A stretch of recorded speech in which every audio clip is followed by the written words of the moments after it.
What's good, everybody? Is your boy David again, and I'm back with another video. So magre-react tayo ngayon sa isang JM De La Serna performance. So I was tagged many times, okay? Highly requested to ng mga JML fans. So Sir David, pwede mo bang i-react itong ikaw lamang na performance ni JM De La Serna kasi napakaganda daw. Okay, so sige, i-react natin. So marami tayong i-react, like I promise you, marami tayong i-react kasi nga, 'di ba, Holy Week. So marami sa inyo siguro nagbabakasyon, walang trabaho, etc. So para mas marami kayong mapanood. And also, tawag din tanghalan, hahabulin ko pa yon kasi it's getting very interesting, okay, lately. Anyway, punta tayo dito, JM De La Serna, ikaw lamang. So, shoutout nga pala kay Miss Matt Oquendo kasi sa kanyang channel to na video na i-react natin. So, please, mag-subscribe po kayo sa kanya. With no further ado, let's jump right into the video because I'm very excited. You want more? I'm really happy to sing this song for all of you guys. Sana ay appreciate nyo po at magustuhan nyo. Once again, the song is from Sir Ogie Alcacid. Ikaw, Richard.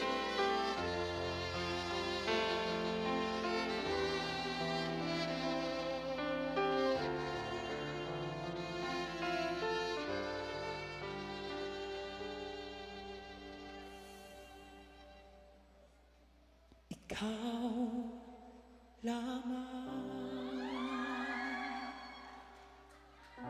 ang tangi kong iniisip,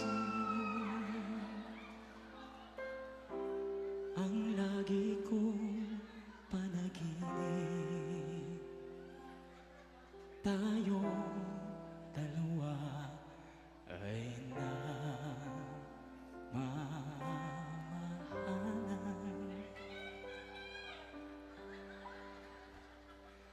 pangarap ko na kailan ay di maglaho ang pag-ibig kong ito, pagkat hindi ko mawalay sa'yo. Ikaw lamang ang buhay ko. Sana giliw pakinggan mo ang puso ko na mayroong sinasabi. So okay, pause muna tayo. Ang ganda ng delivery. Very emotional. Yung voice control and the modulation, yung mga vowels yung biglang sudden modulation ng volume ng mga vowels, it adds more to the delivery of the storytelling. 'Di ba? Ang galing ni JM. Kaya pala may nabasa akong comments doon sa nagtag sa akin. Sir David, panoorin mo to kasi intro pa lang daw, nakaka-goosebumps na. Well, I have to agree on that one.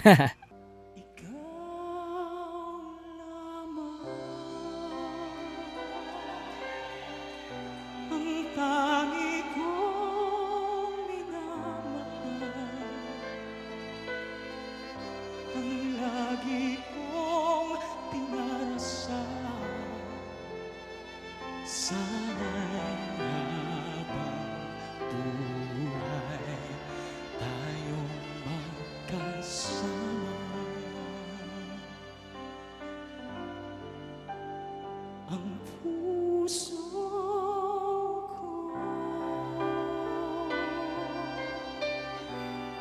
ibibigay lamang sa'yo. I love that one. Sa'yo. Okay, ano ko dun nagulat ako dun It was really good. That was a good alteration. Love that part. Nakakakiliti. Nakakakiliti. Ito ang aking pangako.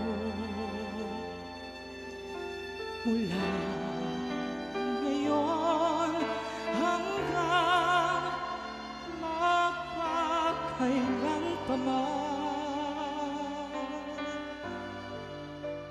ikaw lamang.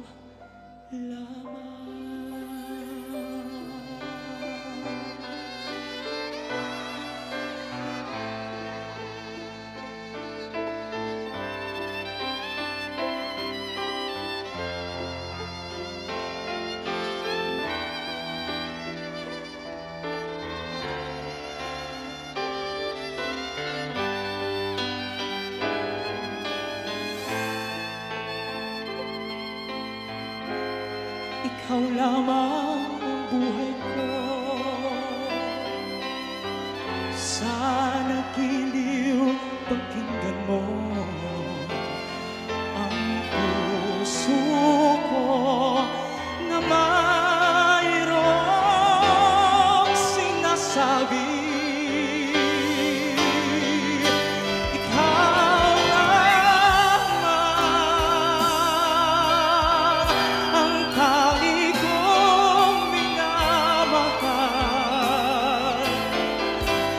Lagi kong dinarasal, sana'y habang buhay tayo magkasama. Ang puso ko'y ibibigay lamang sa'yo. Ikaw lamang ang buhay ko, mula ngayon hanggang magpakailan pa man. Gulat ako dun ah.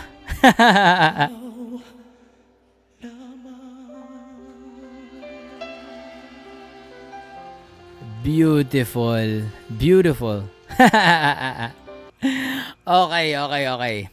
So, it was a very heartfelt, okay, yun yung tamang term. Heartfelt rendition, heartfelt delivery. And this is one of the few songs siguro na masasabi ko na klarong-klaro yung boses ni JM. Like, the clarity, dahil siguro sa kanta, no, it's a slow-paced, emotional, Tagalog. So for some reason, I just love the clarity of his voice in this performance. And ang gusto ko kay JM De La Serna is may puso talaga kapag kumakanta. No, may puso. And maririnig mo at makikita mo sa kanya kapag nagpe-perform siya, yung disiplina niya as a singer, as an artist. No?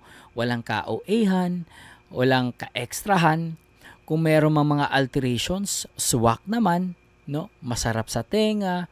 And his vocal skills are just superb, no?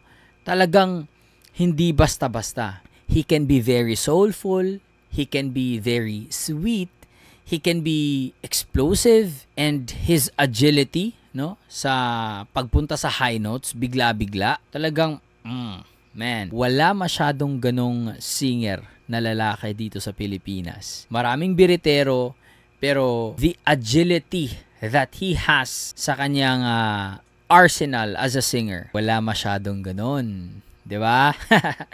Kaya JM De La Serna is one of a kind. And I hope nothing but the best para kay JM De La Serna. And more exposure pa. And sana bigyan pa siya ng spotlight, no? Kasi ibang klase ito, ibang klase. Very underrated pa rin. Alam naman natin, no, yung ability niya, yung capability niya as a vocalist. No, pero for some reason hindi pa dumadating yung talagang yung masasabi ko na momento or panahon to ni JM De La Serna. And I think lahat tayo nag-aantay sa moment na yun. And not just for him, but also for Mariel. So next natin na ire-react ay si Mariel naman. So stay tuned, and if you like this video, please i-share nyo, mag-comment kayo sa baba, and you can also subscribe if bago kayo dito sa aking YouTube channel. And follow me on Facebook, on TikTok, and on Instagram. So peace out everybody. Much love. Stay safe and God bless you all. Peace.